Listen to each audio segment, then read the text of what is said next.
Hi guys, welcome to my YouTube channel. അപ്പോൾ ഇന്ന് നമ്മൾ നോക്കാൻ പോകുന്നത് കാടമുട്ട വെച്ചിട്ട് മസാലക്കറിയാണ്. സോ അതിനായിട്ട് ഞാൻ കാടമുട്ട പുഴുങ്ങി എടുത്തിട്ടുണ്ട്. അതുപോലെ നിങ്ങൾക്ക് ആവശ്യാനുസരണം സവാളയും കുഞ്ഞുള്ളിയും എടുക്കുക. ഇതുപോലെ കുനുകുന അരിഞ്ഞെടുക്കുക. കുനുകുന അരിയുന്നതായിരിക്കും കുറച്ചുകൂടെ ടേസ്റ്റ് കേട്ടോ. പിന്നെ ഞാനിവിടെ 2 തക്കാളി എടുത്തിട്ടുണ്ട്. ഇത് കുഞ്ഞായിട്ട് കട്ട് ചെയ്തെടുക്കുക.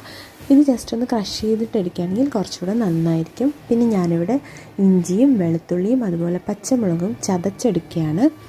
അപ്പോൾ നിങ്ങളിത് ക്രഷ് ചെയ്തെടുക്കുന്നതായിരിക്കും കുറച്ചുകൂടെ നല്ലത്. അപ്പം ആ സത്തെല്ലാം പെട്ടെന്ന് ആ കറിയിലോട്ട് സ്പ്രെഡാവും, കുറച്ചുകൂടെ ടേസ്റ്റി ആയിരിക്കും. ആൻഡ് ദെൻ ഞാനിവിടെ കറിവേപ്പിലയും ഇതുപോലെ കുനുകുന അരിഞ്ഞെടുത്തിട്ടുണ്ട്. ഇതിൻ്റെ കൂട്ടത്തിൽ വേണമെങ്കിൽ നിങ്ങൾക്ക് ക്യാപ്സിക്കൊക്കെ ഉണ്ടെന്നുണ്ടെങ്കിൽ അതും ആഡ് ചെയ്ത് കൊടുക്കാം. അപ്പോൾ കുറച്ചുകൂടെ ടേസ്റ്റി ആയിരിക്കും. ഓക്കെ, അപ്പോൾ നമ്മളിവിടെ എല്ലാം സെറ്റാക്കി വെച്ചിട്ടുണ്ട്. ഇനി നമുക്ക് കുക്കിംഗ് പ്രോസസ്സിലോട്ട് കിടക്കാം. ഞാനിവിടെ കുക്കിംഗ് ഓയിലായിട്ട് വെളിച്ചെണ്ണയാണ് യൂസ് ചെയ്യുന്നത്. നിങ്ങൾക്ക് വേണമെന്നുണ്ടെങ്കിൽ ഒലിവ് എണ്ണ യൂസ് ചെയ്യാം. എണ്ണ അല്പം ചൂടായതിന് ശേഷം നമുക്ക് കടുക് ഇതിലോട്ട് ഇട്ട് കൊടുക്കാം. കുറച്ച് കൂടുതൽ കടുക് യൂസ് ചെയ്തോളൂ കേട്ടോ. പിന്നെ ഞാനിതിലോട്ട് സവാള ഇട്ട് വഴറ്റാൻ പോവുകയാണ്. ഞാനിത് ഭയങ്കരമായിട്ട് അങ്ങ് മുരിക്കുന്നൊന്നുമില്ല കേട്ടോ. ഇനി നമുക്കിതിലോട്ട് ഉപ്പും അതുപോലെ കുറച്ചുകൂടെ കടുകും ഞാൻ ഇട്ട് കൊടുക്കുന്നുണ്ട്. ആ ഉപ്പൊക്കെ നിങ്ങളുടെ ആവശ്യാനുസരണം ആഡ് ചെയ്ത് കൊടുക്കുക. പിന്നെ ഇതിലിട്ട് മസാല ഞാൻ ഇടുകയാണ്. പിന്നെ മഞ്ഞൾപ്പൊടി അതുപോലെ മുളക് പൊടി ഇട്ട് കൊടുക്കുന്നുണ്ട്. പിന്നെ കുറച്ച് മല്ലിപ്പൊടി ഇട്ട് കൊടുക്കുന്നുണ്ട്. നിങ്ങളുടെ കയ്യിൽ ക്രഷ് ചെയ്ത കുരുമുളക് പൊടി ഉണ്ടെന്നുണ്ടെങ്കിൽ അതും ഇട്ട് കൊടുക്കുക, കുറച്ചുകൂടെ ടേസ്റ്റി ആയിരിക്കും. പിന്നെ ഞാനൊരു തക്കാളി ഇട്ട് കൊടുക്കുകയാണ്. ഓരോന്ന് ഇടുന്നതിനനുസരിച്ച് നന്നായിട്ടൊന്ന് വഴറ്റി കൊടുക്കുക.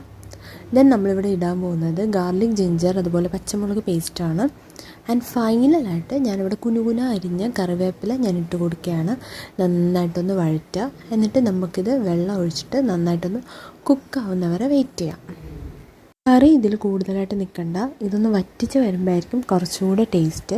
കാരണം അപ്പോൾ മസാലയ്ക്ക് നന്നായിട്ട് പിടിക്കും. സോ അപ്പോൾ നല്ല ടേസ്റ്റി ആയിരിക്കും. ഈ ഒരു ടൈമിൽ നിങ്ങൾ എരിവ് കുറവാണെങ്കിൽ എരിവ് ആഡ് ചെയ്ത് കൊടുക്കുക, ഉപ്പ് കുറവാണെങ്കിൽ ഉപ്പ് ആഡ് ചെയ്ത് കൊടുക്കുക. നിങ്ങളുടെ ഇഷ്ടത്തിനനുസരിച്ച് നിങ്ങൾക്കിതിൽ ആഡ് ചെയ്ത് കൊടുക്കാം.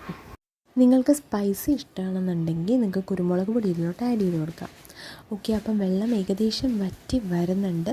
ഈ ഒരു ടൈമിൽ നമുക്ക് ബോയിൽ ചെയ്ത് വെച്ചിരിക്കുന്ന കാടമുട്ട ഇട്ട് കൊടുക്കാം. കാടമുട്ട ഇരിക്കുന്ന കണ്ടപ്പോൾ ഒരു വെറൈറ്റി ട്രൈ ചെയ്യാമല്ലോ നോക്കി ട്രൈ ചെയ്തതാണ്. പക്ഷെ സംഭവം സക്സസ് ആയി, എല്ലാവർക്കും ഇഷ്ടപ്പെട്ടു. ജസ്റ്റ് ഒന്ന് വഴറ്റി കൊടുക്കുക. ഇതിൽ മസാലയൊക്കെ നല്ല രീതിയിലൊന്ന് പിടിക്കട്ടെ. കറി നല്ല രീതിയിലൊന്ന് വറ്റി കിട്ടണം. എന്നിട്ട് വേണം നമ്മൾ ഫ്ലെയിം ഓഫ് ചെയ്യാൻ. സോ നമ്മുടെ കറി ഇവിടെ റെഡി ആയിട്ടുണ്ട്. നിങ്ങളെല്ലാവരും ട്രൈ ചെയ്ത് നോക്കുക. നിങ്ങളുടെ അഭിപ്രായങ്ങൾ കമൻറ്റിൽ രേഖപ്പെടുത്തുക. എൻ്റെ ചാനൽ എല്ലാവരും ഒന്ന് സബ്സ്ക്രൈബ് ചെയ്യുക.